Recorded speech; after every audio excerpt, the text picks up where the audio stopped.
Las manos de aquella niña temblaban mientras llevaba a la boca una cuchara invisible, fingiendo comer de un plato completamente vacío. Javier Morales se detuvo en seco sobre la acera de la calle Toro, con el teléfono aún pegado a la oreja y la voz de su abogado que seguía hablando de millones de euros, de fusiones empresariales, de contratos urgentes, pero él ya no escuchaba. Sus ojos estaban completamente fijos en la escena que se desarrollaba frente al escaparate iluminado del restaurante El Mirador de Castilla, uno de sus favoritos, donde una sola comida costaba más de lo que muchas familias gastaban en un mes entero. Era una tarde avanzada de octubre y las hojas doradas caían lentamente sobre los adoquines húmedos por la lluvia de la mañana. El aire tenía ese olor particular de Salamanca en otoño, castañas asadas mezcladas con el café fuerte de las cafeterías tradicionales y el cuero caro de las tiendas elegantes del centro. Pero había también otro olor, más sutil e infinitamente más desgarrador, el de la pobreza urbana que nadie quería ver, que todos fingían que no existía en aquel rincón dorado de la ciudad. La niña tendría quizás 6 o 7 años. Su cabello rubio, visiblemente sucio y enredado, caía sobre sus hombros delgados como hilos de oro olvidados. Llevaba un vestidito rosa que en otro tiempo debió de haber sido bonito, ahora manchado y roto, claramente demasiado ligero para el clima otoñal. Pero eran sus ojos, esos ojos azules increíblemente profundos, los que atravesaban el alma. Estaba sentada sobre la acera fría, con las piernas cruzadas y la espalda apoyada contra el muro de piedra. Delante de ella, colocado con cuidado en el suelo, había un plato de plástico blanco completamente vacío, ni una miga, ni un resto, nada. Y con una seriedad que partía el corazón, con una concentración casi religiosa, llevaba una horquilla imaginaria del plato a los labios, masticando el aire con los ojos cerrados, las mejillas moviéndose como si de verdad estuviera saboreando algo delicioso. De vez en cuando se detenía, sonreía débilmente y asentía, como si apreciara el sabor de una comida que solo existía en su fantasía hambrienta. Señor Morales, ¿me está escuchando? Este contrato requiere su firma antes de mañana o perdemos el trato. 15 millones de euros. La voz irritada del abogado atravesó el teléfono como una molestia lejana. Llamo luego, dijo Javier con brusquedad, cerrando la llamada sin esperar respuesta. El abogado probablemente se había quedado en shock. Javier Morales nunca colgaba llamadas importantes a medias, jamás, en 20 años de carrera. Pero en ese momento nada le parecía más importante que aquella niña en la acera. Se acercó lentamente, sus mocasines de cuero caro pisando las hojas mojadas. La niña abrió los ojos cuando la sombra de Javier la cubrió y lo miró sin miedo, sin vergüenza, solo con esa dignidad profunda que tienen los niños que han aprendido demasiado pronto lo que significa el hambre. Hola, dijo Javier, con la voz más áspera de lo que pretendía. Nunca hablaba con niños, no tenía hijos. El matrimonio terminado 3 años atrás se había llevado también esa posibilidad, junto con los sueños de familia. Buenas tardes, señor, respondió la niña con una voz sorprendentemente clara y educada, dejando a un lado la horquilla invisible con toda la cortesía de una pequeña señorita. Javier sintió algo apretársele en el pecho. ¿Qué estás comiendo? Los ojos de la niña brillaron por un instante. Espaguetis con tomate, es mi comida favorita. Mi mamá los hacía siempre los jueves, con albahaca fresca del mercado y queso manchego rallado.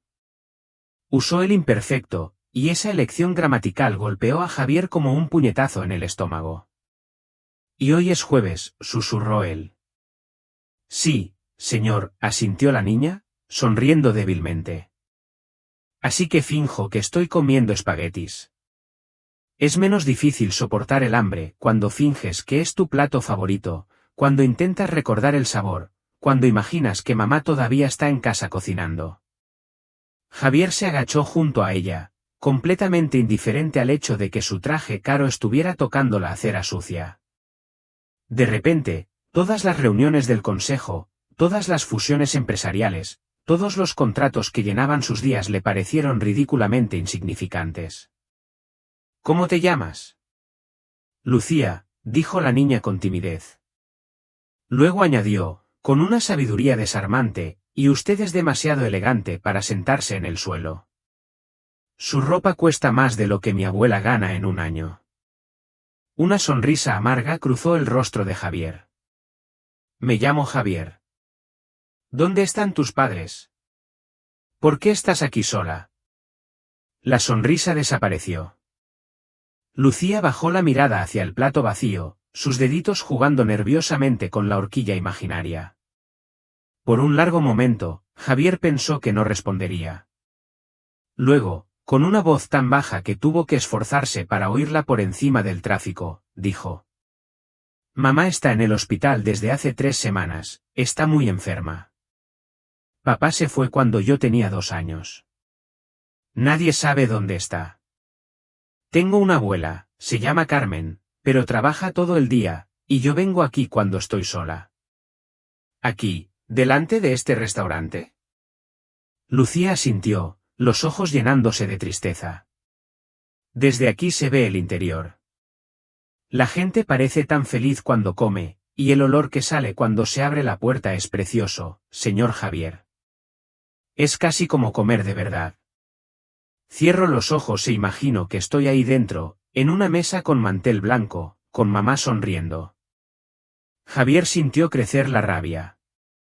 Rabia contra sí mismo, contra un mundo que permitía que una niña sintiera hambre mientras él, a pocos metros de distancia, tiraba más comida de la que ella veía en un mes.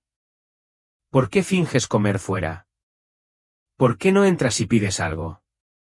Por primera vez, Lucía pareció vulnerable y asustada. Las lágrimas se acumularon, pero no cayeron, retenidas por un orgullo desesperado. Una vez lo intenté. Tenía muchísima hambre. Entré y pedí educadamente un trozo de pan, aunque fuera viejo. El camarero me gritó delante de todos. Dijo que mendigos como yo estropeaban el ambiente para los clientes de verdad. Me empujó fuera. Dijo que si volvía llamaría a la policía. La voz se le quebró. No soy una mendiga. Solo tengo hambre. No es lo mismo. Javier apretó los puños con tanta fuerza que las uñas se le clavaron en las palmas. Conocía al dueño del restaurante, jugaban al golf juntos, bebían whisky caro. Ven conmigo, dijo, levantándose y tendiéndole la mano. Comamos algo de verdad. Pero Lucía no tomó la mano. En lugar de eso, rebuscó en su bolsillo y sacó un pequeño trozo de papel doblado, amarillento y gastado. Antes quiero que lea esto. Lo escribí anoche, a la luz de una vela. Es para alguien como usted, alguien que quizá se detenga. Javier tomó el papel con cuidado, lo abrió despacio, y cuando leyó las palabras escritas con una caligrafía infantil, sintió que el mundo se detenía. Querido señor o señora. Si está leyendo esto, significa que se ha detenido. Gracias. La mayoría no lo hace. No quiero su dinero. Solo quiero que lo sepa. Yo sigo aquí, existo. Tengo un nombre, Lucía. Tengo una historia. Tengo una mamá que me quiere, pero está enferma. No soy invisible, aunque todos finjan que lo soy. Algún día seré mayor y ayudaré a niños como yo, lo prometo. Pero antes tengo que crecer, y para crecer tengo que comer. Es así de simple, y así de difícil. Si puede ayudarme hoy, no lo olvidaré nunca. Y si no puede, no pasa nada, al menos me ha visto, al menos sabe que existo. Y eso significa más de lo que imagina. Gracias por detenerse. Lucía, 7 años y medio. Javier lo leyó 3 veces. 4. Las manos le temblaban, los ojos le ardían. La última vez que había llorado había sido en el funeral de su padre, 5 años atrás. Este papel, dijo Lucía con la voz quebrada, es lo más importante que he leído nunca, más importante que cualquier contrato, que cualquier negocio. La niña lo miró con esos ojos azules demasiado sabios para su edad. ¿De verdad? ¿No lo dice solo por ser amable? ¿De verdad? Con todo el corazón, Javier volvió a tenderle la mano. Esta vez Lucía la tomó.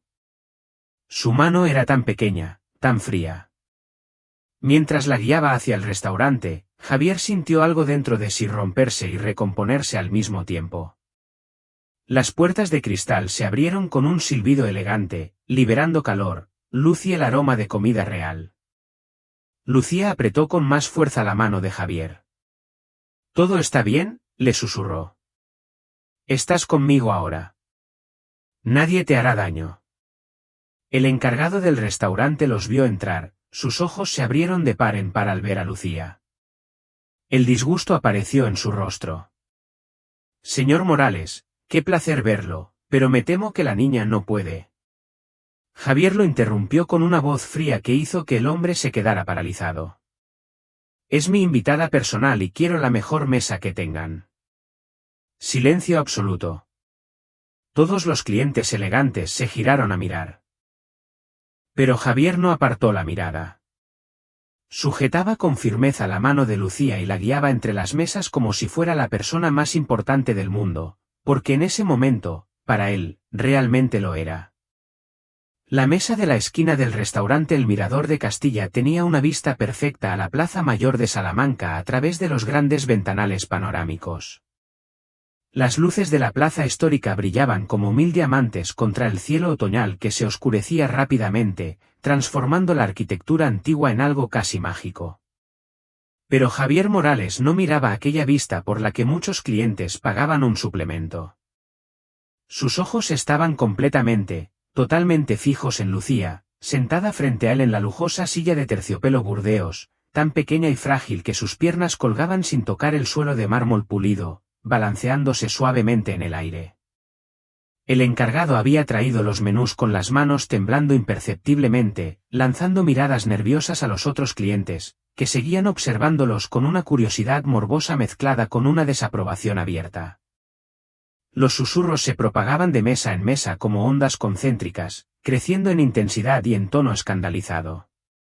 Javier podía oírlos todos, los juicios despreciativos, el asco mal disimulado, la indignación de la alta sociedad frente a la pobreza que osaba entrar en su santuario dorado y exclusivo. «Pide todo lo que quieras, Lucía», dijo Javier con una amabilidad auténtica, empujando el menú encuadernado en cuero hacia ella sobre el mantel blanco inmaculado. «Lo que te apetezca, no hay límite. Si quieres probar varios platos, pediremos varios». Pero la niña lo miró con evidente confusión, frunciendo las cejas con concentración mientras pasaba lentamente las páginas gruesas y brillantes del menú, tocándolas con una delicadeza reverente, como si fueran objetos preciosos que pudieran romperse. «No consigo leer bien estas palabras, señor Javier», admitió en voz baja al cabo de un momento, con las mejillas pálidas tiñéndose de un rojo intenso por la vergüenza. «¿Están en francés o son palabras españolas muy difíciles que todavía no he aprendido en el colegio?». Javier se maldijo mentalmente por su propia torpeza e insensibilidad. El menú estaba escrito, por supuesto, en esa prosa absurdamente pretenciosa e innecesariamente complicada que los restaurantes de lujo adoraban usar para justificar precios desorbitados. Como iba una niña de 7 años, que probablemente acababa de aprender a leer palabras simples y básicas, a descifrar aquel lenguaje pomposo y artificial. «No pasa nada, de verdad», dijo con dulzura, tomando el menú de sus manos pequeñas y cerrándolo con decisión. «Dime mejor, ¿te siguen gustando los espaguetis con tomate? ¿Los que hacía tu mamá todos los jueves por la noche?». Los ojos de Lucía se iluminaron al instante como 2 estrellas encendiéndose de golpe en la oscuridad total. El entusiasmo infantil le llenó el rostro por completo. «Sí, oh sí, muchísimo. Con la albahaca fresca que mamá ponía siempre al final, cuando la pasta aún estaba muy caliente, y un poco de queso rallado por encima que se derretía enseguida. Y a veces, cuando teníamos un poco más de dinero, mamá añadía también un poquito de queso fresco de cabra que compraba en la tienda del barrio, y se derretía maravillosamente con el calor de la pasta, haciendo hilos largos cuando levantabas el tenedor». Javier llamó al camarero con un gesto firme y autoritario de la mano, que no admitía espera ni discusión. El hombre, de unos 40 años, con el pelo negro engominado y un aire altivo, se acercó con pasos medidos y estudiados. Javier notó de inmediato cómo su mirada se detenía una y otra vez en el vestido arrugado y manchado de Lucía, en su cabello revuelto, en sus zapatos gastados con agujeros visibles en la suela. La expresión del camarero oscilaba peligrosamente entre lo profesionalmente neutro y lo abiertamente hostil. Y Javier sintió como la rabia volvía a encenderse en su pecho. «Para la señorita», dijo Javier, poniendo un énfasis deliberado y cargado de respeto en esa palabra, «quiero espaguetis con tomate fresco y albahaca, sencillos, auténticos, hechos como los haría una madre en casa. Nada de complicaciones innecesarias, nada de salsas sofisticadas ni presentaciones artísticas, solo buena pasta, tomate fresco, albahaca y queso rallado. Y para empezar, antes de que llegue la pasta, traigan inmediatamente pan caliente recién hecho, mantequilla de la mejor calidad y un plato muy abundante. Abundante de verdad, no esas porciones ridículas de dieta. De jamón serrano y queso fresco». El camarero alzó una ceja con un desprecio mal disimulado, su aire de superioridad aún más marcado. «Señor, discúlpeme, pero no tenemos espaguetis simples con tomate en nuestro menú gourmet. Lo que ofrecemos es linguini artesanos con tomate San Marzano de Ope, burrata cremosa y reducción de vinagre balsámico envejecido». «Entonces eso está perfectamente bien», interrumpió Javier con voz seca, que no admitía discusiones ni objeciones. «Hagan lo que quieran, lo importante es que esté bueno y que sea contundente. Y para mí, tráigame lubina entera al horno con patatas asadas. Vino tinto. ¿Su mejor Rioja Reserva? De la añada 2016, si la tienen». Cuando el camarero se marchó por fin con una reverencia rígida y forzada, Lucía miró a Javier con esos ojos azules profundos y penetrantes que parecían ver demasiado, comprender demasiado, leer directamente en el alma de las personas. «Ese camarero me odia», dijo con una sencillez desarmante y dolorosa, sin dramatismo, sin autocompasión, sin rabia. Era solo una constatación desnuda, dicha con la misma naturalidad con la que se comenta que está lloviendo o que el cielo es azul. «No importa absolutamente nada lo que piense él ni lo que piense cualquier otra persona aquí dentro», respondió Javier con firmeza protectora, estirando el brazo sobre la mesa para tomar con cuidado la pequeña mano de Lucía y apretarla con un calor reconfortante. «Lo único que importa de verdad, lo único que cuenta ahora mismo, es que estés sentada en esta mesa como te mereces y que vayas a comer por fin una comida caliente y de verdad. Todo lo demás, toda esta gente, sus opiniones, sus juicios, no importa en absoluto». Lucía asintió despacio, luego miró alrededor del restaurante con ojos llenos de una maravilla infantil, auténtica y sin contaminar. A los grandes candelabros de cristal que colgaban majestuosos del techo decorado con escenas mitológicas. A los cuadros originales y carísimos de las paredes, que probablemente valían más de lo que su abuela ganaría en toda una vida de trabajo duro. A las personas elegantemente vestidas con ropa de miles de euros que seguían mirándola con una desaprobación apenas disimulada. «Este lugar es exactamente como un castillo de los cuentos que mamá me contaba antes de dormir», susurró Lucía con una voz llena de asombro genuino. «Con las lámparas brillantes, los manteles blancos como la nieve, las velas encendidas. No parece real, ¿verdad? Parece que en cualquier momento podría despertarme y descubrir que todo ha sido un sueño precioso. Para muchas personas afortunadas, privilegiadas, este tipo de lujo es completamente normal, es su vida diaria», dijo Javier. Y mientras lo decía en voz alta, se dio cuenta con una sacudida repentina de vergüenza profunda de lo absurdo que era, de lo profundamente injusto que era el mundo. ¿Cuándo había sido la última vez que él mismo había visto de verdad, apreciado de verdad, notado de verdad el lujo extremo que lo rodeaba cada día? Se había vuelto invisible para él, algo dado por hecho, una parte insignificante del fondo de su vida opulenta, exactamente igual que Lucía había sido invisible para todos los demás que caminaban por las calles cada día sin detenerse jamás.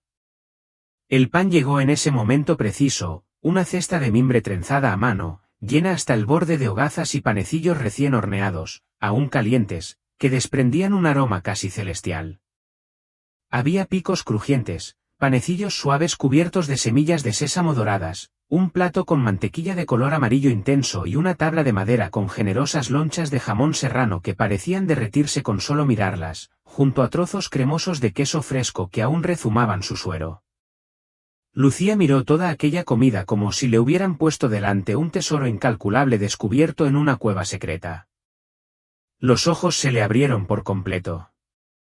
La boca se le entreabrió en un silencioso gesto de asombro absoluto.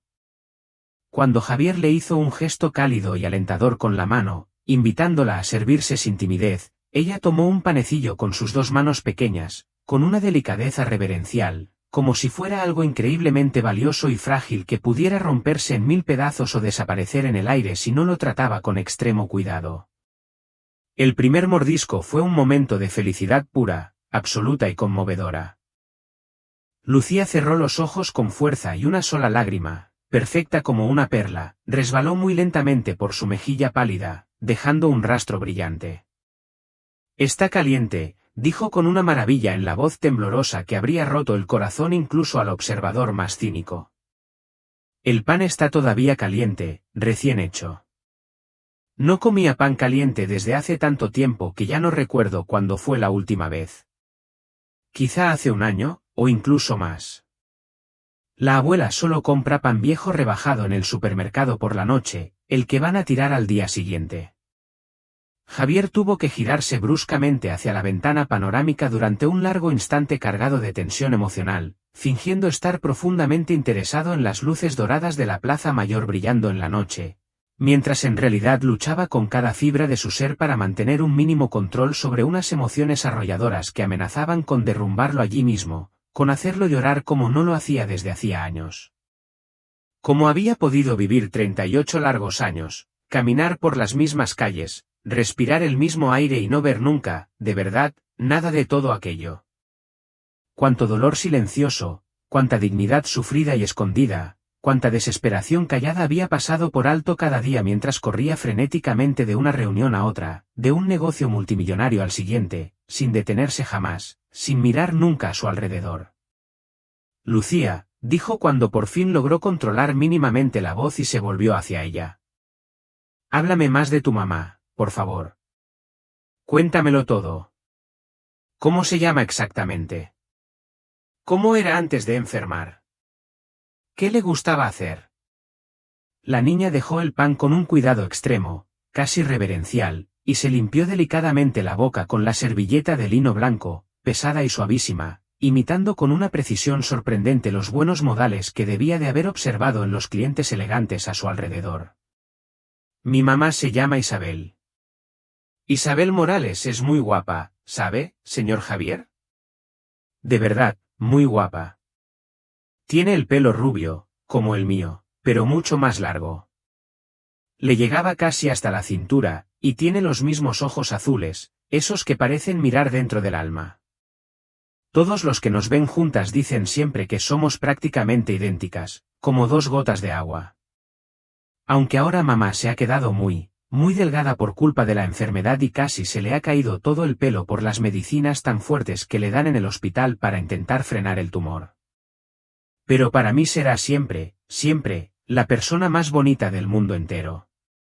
Está ingresada en el Hospital Universitario de Salamanca, dijiste antes. Sí, señor. En el área de oncología, en la cuarta planta del edificio nuevo, en la habitación número 417. Me la sé de memoria porque voy todos los días después del colegio, cuando la abuela puede llevarme. Mamá comparte la habitación con otras dos señoras mayores que son muy amables conmigo. Siempre me dejan sentarme en la cama al lado de mamá, aunque quizá no esté permitido. Antes de que Javier pudiera responder o hacer más preguntas, antes siquiera de que pudiera empezar a procesar del todo el horror profundo de aquella situación desesperada, llegó por fin el plato principal de Lucía, un plato de cerámica blanca finísima, decorado con elegantes detalles dorados en el borde, sobre el que descansaban, colocados con un cuidado casi artístico, unos espaguetis perfectamente al dente, brillando ligeramente, bañados en una salsa sencilla pero increíblemente aromática de tomate fresco, de un rojo intenso y vivo, adornada con hojas de albahaca verde brillante recién cortada, y cubierta por una generosa y abundante lluvia de queso rallado que caía sobre la pasta como nieve preciosa. Era un plato que, en aquel restaurante exclusivo, costaba exactamente 45 euros. Un precio completamente absurdo, casi obsceno, para una pasta con tomate relativamente simple. Pero para Lucía, que miraba aquel plato humeante con los ojos muy abiertos, como si le hubieran puesto delante el mismísimo Santo Grial, el tesoro más valioso del universo, podría haber sido perfectamente un banquete digno de la reina más grande de la historia. Se quedó completamente inmóvil, mirándolo durante un largo instante de silencio absoluto y cargado de emoción, sin moverse, sin atreverse siquiera a acercar la mano, como si no creyera de verdad que fuera real, que fuera realmente para ella. Luego, muy despacio, con movimientos casi a cámara lenta, alzó la mirada húmeda hacia Javier con una expresión tan increíblemente llena de gratitud pura, auténtica e incondicional, que él sintió el pecho encogérsele de forma casi dolorosa, el aliento cortársele. ¿De verdad puedo comerlo, señor Javier? ¿Todo, cada solo hilo de pasta? ¿No es una broma cruel ni un sueño del que voy a despertarme? Todo, confirmó Javier con la voz completamente ronca por la emoción contenida a duras penas. Cada solo hilo de esa pasta. Y si después sigues teniendo hambre, pediremos otro plato igual, o 2, o 10, los que quieras. Sin límites. Lucía tomó la horquilla de plata pesada, la de verdad, sólida y cara, no aquella horquilla imaginaria de plástico que usaba fuera. La noche salmantina se había vuelto decididamente fría y húmeda cuando Javier y Lucía salieron por fin del restaurante El Mirador de Castilla. La calle Toro brillaba intensamente con sus escaparates iluminados, Loeb, Massimo Dutti, joyerías y boutiques elegantes, un desfile interminable de lujo que ahora le parecía a Javier casi ofensivo, casi obsceno, después de lo que acababa de vivir y comprender. Una llovizna fina y helada había empezado a caer del cielo oscuro, creando halos dorados y difusos alrededor de las farolas antiguas de hierro forjado que iluminaban la calle con una luz suave. Javier llamó de inmediato a su chofer con un mensaje rápido, pero luego, al mirar a Lucía, que temblaba visiblemente con su vestido ligero y totalmente inadecuado para la temperatura que seguía bajando, hizo algo que no hacía desde hacía años, quizá desde hacía décadas, se quitó la chaqueta hecha a medida, carísima, y se la colocó sobre los hombros diminutos con un gesto paternal y protector. La chaqueta la envolvía por completo, transformándola en una figura casi cómica, pero tremendamente conmovedora. Las mangas le colgaban mucho más allá de las manos pequeñas, como alas demasiado grandes y pesadas, y el bajo le llegaba casi hasta las rodillas huesudas. Lucía lo miró con esos ojos azules llenos de asombro genuino y también de una preocupación evidente. Pero ahora usted tendrá mucho frío, señor Javier, protestó con voz débil y preocupada, aunque apretaba instintivamente la chaqueta cálida y suave contra su cuerpo, como si fuera el objeto más valioso que hubiera tocado nunca en su corta vida. Estaré perfectamente bien, no te preocupes por mí, respondió Javier con absoluta sinceridad. Y en ese momento se dio cuenta de que era la verdad más pura. Tenía frío, sí.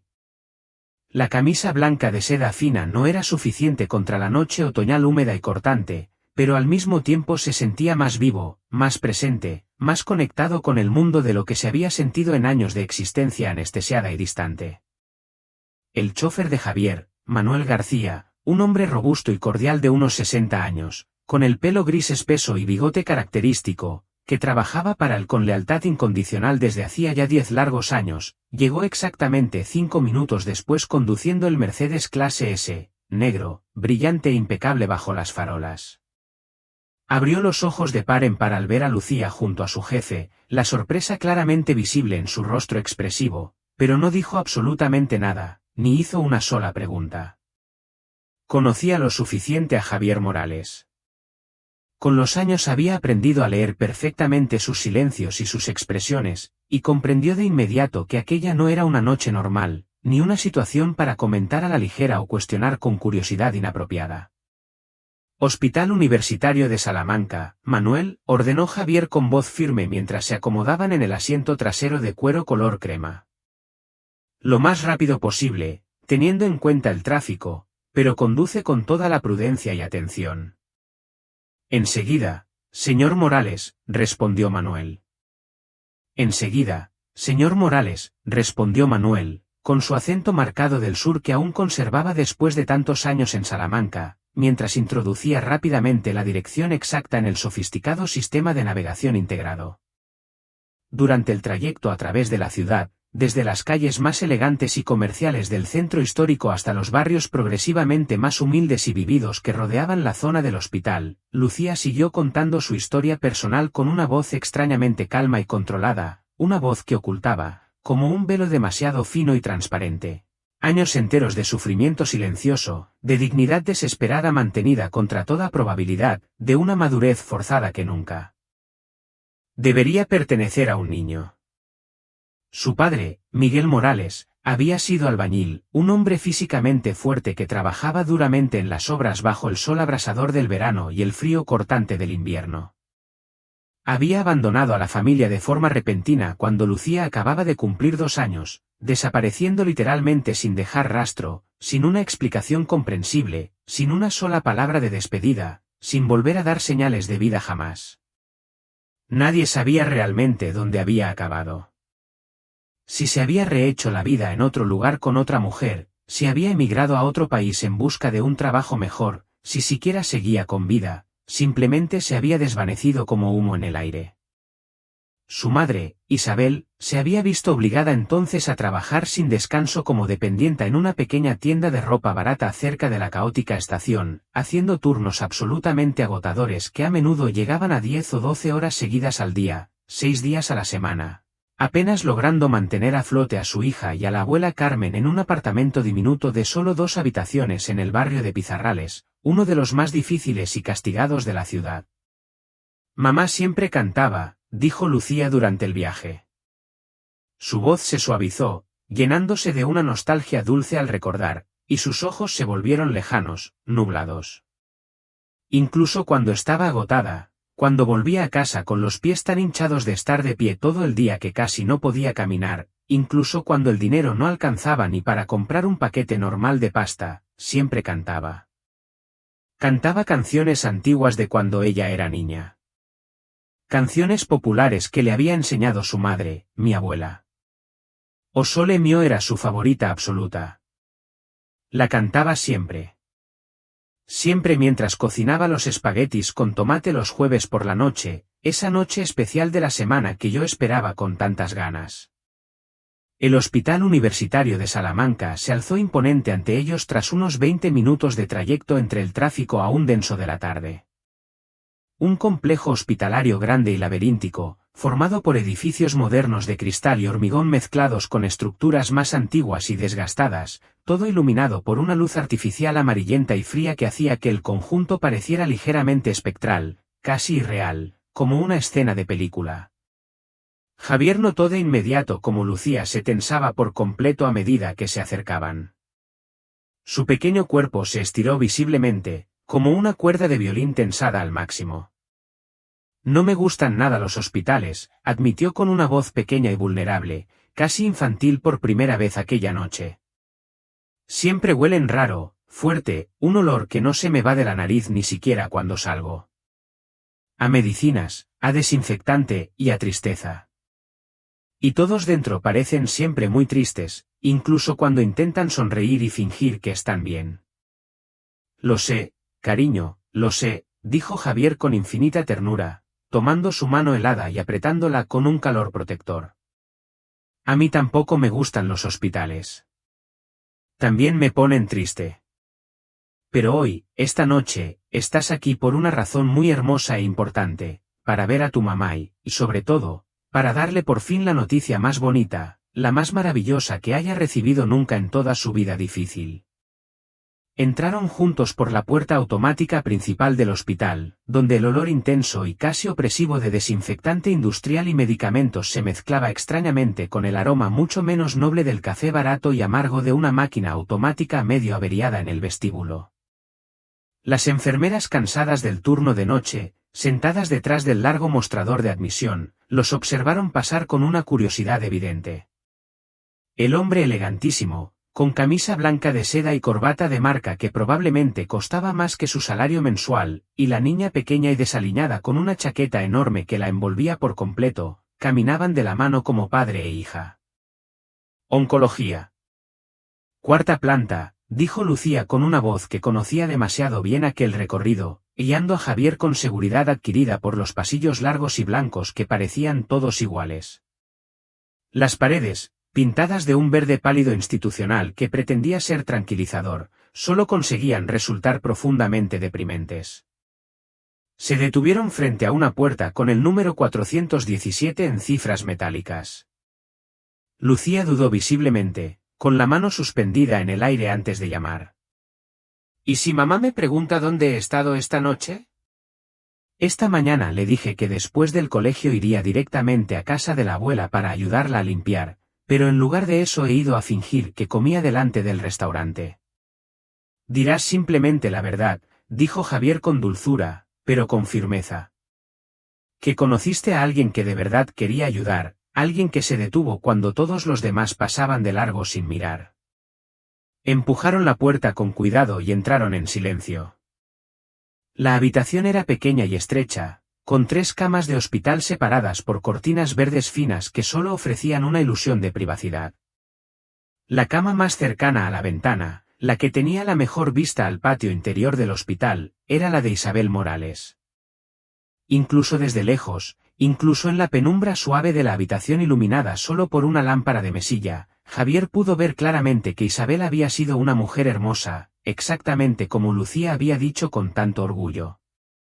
Tenía el mismo cabello rubio que su hija, aunque ahora estaba dramáticamente más fino, ralo y dañado por la quimioterapia agresiva, y los mismos ojos azules profundos que parecían mirar directamente al alma.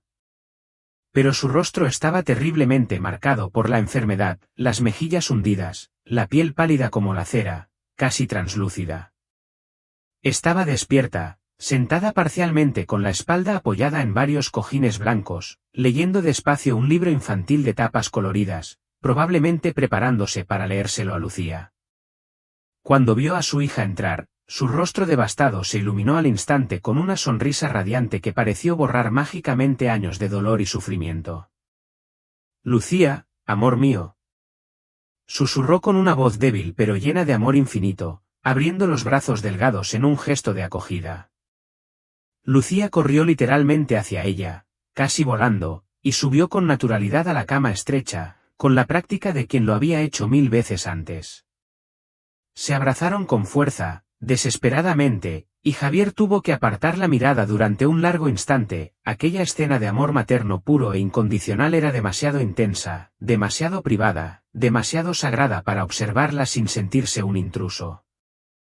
«Mamá, mamá, esta noche ha pasado algo increíble», dijo Lucía deprisa, con las palabras saliéndole atropelladas por la emoción y el entusiasmo. «He conocido a este señor maravilloso, se llama Javier, y ha sido tan amable conmigo, más amable que nadie nunca.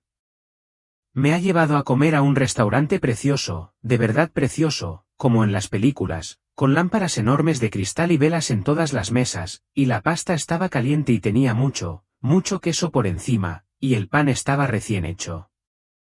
«Lucía, cariño, despacio, respira», sonrió Isabel con dulzura. Pero sus ojos cansados ya se habían desplazado más allá de su hija, hacia Javier, con una mezcla compleja de gratitud inmensa, comprensible aprensión y un leve reflejo de protección maternal. «¿Quién es este señor tan amable?». Javier se acercó despacio a la cama, con respeto, de pronto muy consciente de lo extraño que debía parecer, un hombre rico y desconocido que aparecía de la nada con su hija de 7 años después del anochecer. «Me llamo Javier Morales, señora Morales», dijo con una voz tranquila y tranquilizadora, tendiendo la mano en un gesto formal. «He tenido el gran privilegio de conocer a su hija extraordinaria esta tarde. Y, bueno, ella ha cambiado por completo mi manera de ver muchas cosas fundamentales de la vida». Isabel estrechó su mano con una fuerza físicamente débil, pero emocionalmente cálida. Su mano era pequeña, huesuda y fría. «Le agradezco de todo corazón la amabilidad que ha tenido con Lucía. Espero sinceramente que no haya sido una molestia o un inconveniente». Javier negó con la cabeza con énfasis. Señora Morales, su hija es la persona más extraordinaria, más valiente y más digna que he conocido jamás. Tiene una fuerza interior que la mayoría de los adultos no posee ni remotamente. Isabel miró a Lucía con un orgullo maternal mezclado con una tristeza profunda. Lo sé. Ha crecido demasiado deprisa, muchísimo demasiado deprisa. Debería preocuparse solo por muñecas, juegos y deberes del colegio, y en cambio está a punto de recibir una noticia maravillosa, la interrumpió Javier con suavidad. Sacó el teléfono y le mostró rápidamente los correos electrónicos que había intercambiado con el doctor Antonio Ruiz durante el trayecto en coche. He hablado personalmente con el jefe del servicio de neurocirugía de este hospital. Mañana por la mañana, a las 9 en punto, el mejor neurocirujano especializado disponible en toda Castilla y León vendrá a verla y a evaluarla en profundidad. Y pasado mañana, el viernes a las 8 de la mañana, la intervención quirúrgica completa ya está programada y confirmada en el mejor quirófano disponible. El silencio que siguió fue tan absoluto, tan total, que se habría podido oír caer un alfiler. Isabel lo miraba completamente inmóvil, como si acabara de hablar en un idioma extraño e incomprensible. Pero, la operación cuesta. Su voz empezó a temblar sin control. El médico me dijo casi 80.000 euros, quizá incluso más, con los medicamentos y el ingreso posterior. Yo no puedo, mi familia no tiene. Ya está todo completamente organizado y pagado por adelantado, dijo Javier con una sencillez absoluta, como si estuviera hablando del tiempo. Cada euro. Los mejores médicos disponibles, la mejor atención postoperatoria posible, todos los medicamentos necesarios, fisioterapia, todo. Cualquier cosa que necesite para curarse por completo. Isabel empezó a temblar violentamente, todo su cuerpo sacudido por espasmos incontrolables. Las lágrimas le llenaron los ojos y comenzaron a correr sin freno por sus mejillas hundidas. ¿Pero por qué? ¿Por qué haría algo tan enorme por nosotras? Ni siquiera nos conoce. Somos completas desconocidas, no le debemos nada. Javier sacó con cuidado el papel arrugado que había guardado todo el tiempo en el bolsillo de la camisa, cerca del corazón.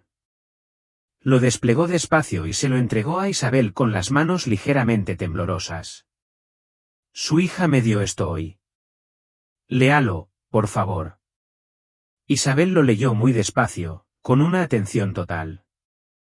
Las lágrimas seguían cayendo sobre el papel amarillento, manchándolo, y cuando terminó de leer cada una de las palabras, miró a su hija con una expresión de amor tan puro, tan intenso y tan absoluto que Javier sintió literalmente como su corazón se rompía y se recomponía al mismo tiempo.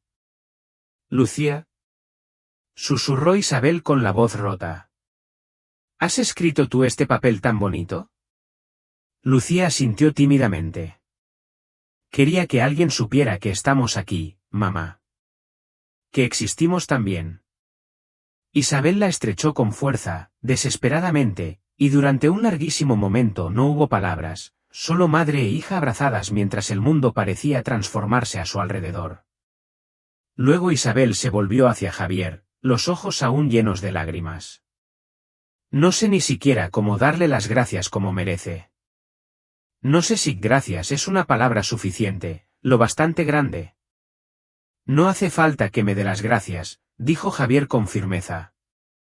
«De verdad. Su hija me ha dado mucho, muchísimo más de lo que yo podría devolver jamás».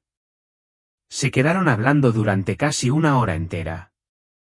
Isabel contó su historia con una voz débil pero digna, como había luchado para mantener la dignidad pese a la pobreza aplastante, como había intentado darle a Lucía una infancia lo más normal posible incluso cuando las circunstancias estaban muy lejos de serlo. Eran casi las 10:30 de la noche cuando Javier se levantó por fin para marcharse. «Volveré mañana temprano», prometió, «para asegurarme personalmente de que todo vaya exactamente como debe». La mañana del viernes llegó con un amanecer dorado que se filtraba suavemente por las ventanas altas del Hospital Universitario de Salamanca, dibujando franjas de luz cálida sobre los suelos blancos y brillantes.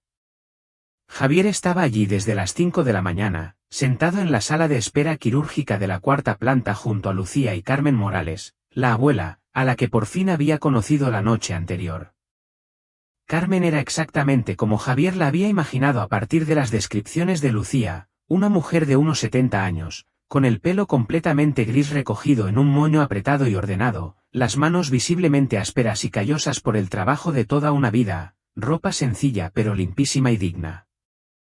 Y sus ojos, esos mismos ojos azules y cristalinos que había visto en Lucía y en Isabel, ardían con una intensidad feroz, con una fuerza interior que las dificultades no habían conseguido apagar.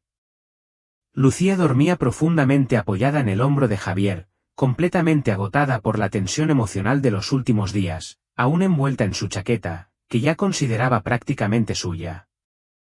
Respiraba despacio, en calma, el pequeño cuerpo por fin relajado. Carmen rezaba en voz baja en un rincón, los dedos nudosos deslizándose metódicamente por las cuentas gastadas de un viejo rosario de madera que probablemente había acompañado a la familia durante generaciones. Javier, que no rezaba en serio desde que su padre había muerto 5 años atrás, se descubrió haciendo lo mismo, no con palabras aprendidas ni oraciones formales, sino con una esperanza pura, desesperada y visceral que brotaba de algún lugar profundo dentro de él que ni siquiera sabía que aún existía. A las 8 en punto, con precisión casi quirúrgica, Isabel fue preparada y llevada lentamente al quirófano en una camilla metálica. Estaba pálida como una sábana, pero sus ojos estaban sorprendentemente tranquilos, casi serenos. Lo último que hizo antes de que las puertas automáticas del quirófano se cerraran definitivamente tras ella fue girar ligeramente la cabeza hacia Lucía, que acababa de despertarse, y susurrar con un hilo de voz. Te quiero más que a mi vida, cariño. Nos vemos dentro de un rato. Te lo prometo. Las horas siguientes fueron, sin duda, las más largas, más angustiantes e interminables de la vida de Javier. Su teléfono vibraba sin parar, mensajes urgentes del Consejo de Administración, correos críticos de los socios principales, llamadas repetidas de su asistente personal. Pero lo ignoró todo por completo. Incluso apagó el teléfono, un gesto impensable para él en circunstancias normales.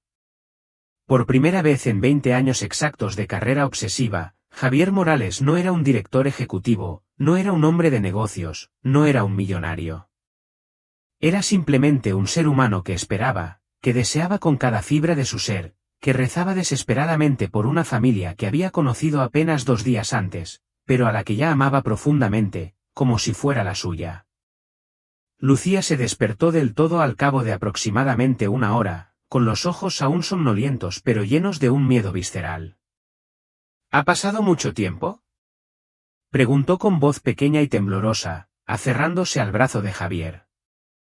Las operaciones muy complicadas y delicadas siempre requieren tiempo, cariño, respondió él con toda la dulzura que pudo reunir, acariciándole el pelo.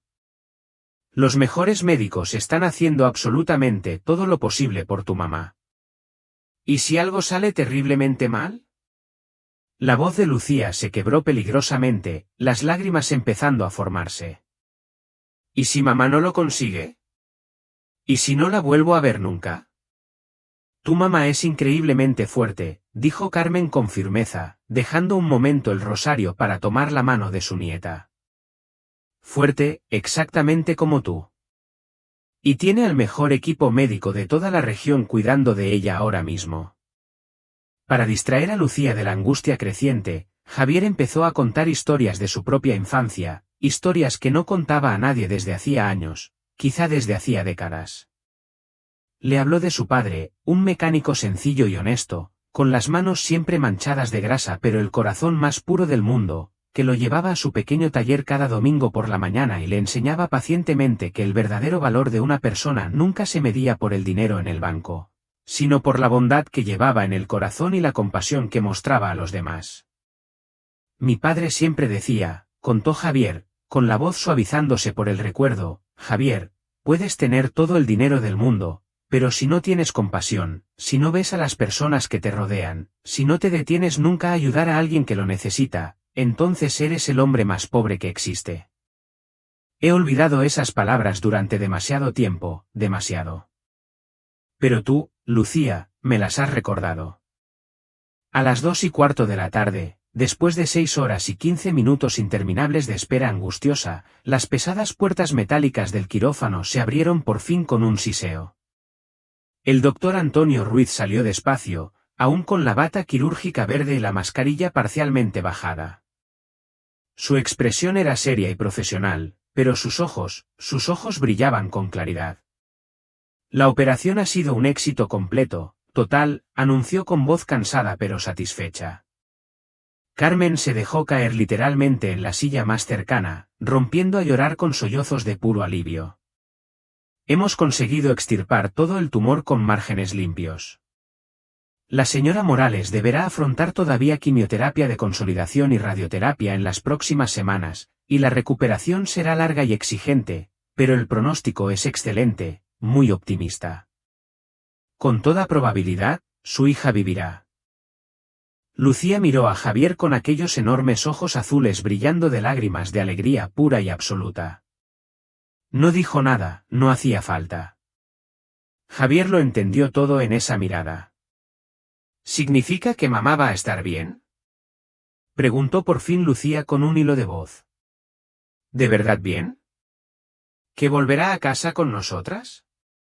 Significa, dijo Javier, con la voz completamente rota por una emoción que ya no podía contener, las lágrimas corriendo libremente por sus mejillas, que tu mamá vivirá, estará bien, volverá a casa y volverá a cantar mientras cocina los espaguetis con tomate cada jueves por la noche. Lucía no lloró, no gritó, no saltó.